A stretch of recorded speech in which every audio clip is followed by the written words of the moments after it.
इस लड़की ने एक बौने से शादी कर ली क्योंकि वह दोनों एक दूसरे से बहुत प्यार करते थे। शादी के कुछ ही दिन बाद लड़का और लड़की साथ में कहीं जा रहे थे कि तभी एक हवा का झोंका आया और लड़की के गले में बांध स्कार्फ उड़ा ले गया। वह बौना आदमी उसको पकड़ने उसके पीछे भागा, लेकिन वह नाकामयाब रहा। अब लड़की उस स्कार्फ की ओर गई और उसने आखिर ने स्कार्फ पकड़ ही लिया, लेकिन उसने उसे खुद से नहीं लिया। पहले उसने अपने बौने पति को वह स्कार्फ पकड़ाया और फिर आदमी ने उसे स्कार्फ पहनाया।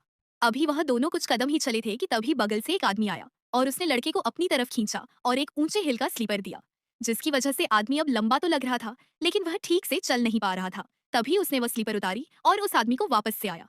तब तक फिर से एक नाई उन दोनों के पास आया और उसने आदमी के सिर पे एक बड़ा सा विग लगा दिया, जिससे वह थोड़ा बड़ा लगने लगा। लेकिन जब भी वह आदमी चलता तो वो विग उसके आंख के सामने आ जाता। कुछ देर बाद उसने वह विग भी लौटा दिया। तभी अचानक से टेलर वहां आई और उसने लड़की को नाप के और मोटा कपड़ा दिया और लड़के को एक कपड़ा दिया जिससे वह लंबा दिखने लगा। लेकिन उन दोनों ने वह कपड़ा भी वापस कर दिया। अब अगले दिन वह दोनों फिर से बाहर जा रहे थे, लेकिन उस दिन बहुत जोर की बारिश हो रही थी। आदमी ने एक बड़ा ही लंबा सा छाता निकाला और चल पड़े।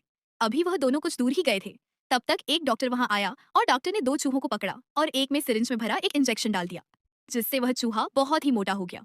अब ये सब दिखाने के बाद डॉक्टर ने लड़के को भी इंजेक्शन लगवाने को कहा, लेकिन वह उन्हें मना करके वापस चले गए। अब बार्बर टेलर डॉक्टर सब उन दोनों कपल्स के पीछे पीछे जाने लगे और उस आदमी को घेर लिया।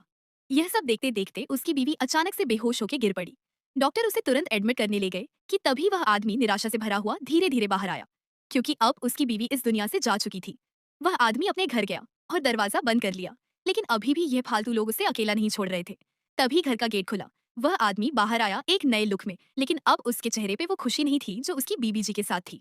अब वह अकेला आगे बढ़ता गया और वहां से चला गया। आपके भी लाइफ में ऐसा कोई है जो आपको किसी चीज के लिए जज ना करता हो, आप जैसे हो आपको वैसे ही एक्सेप्ट करता हो? मेरी लाइफ में तो है।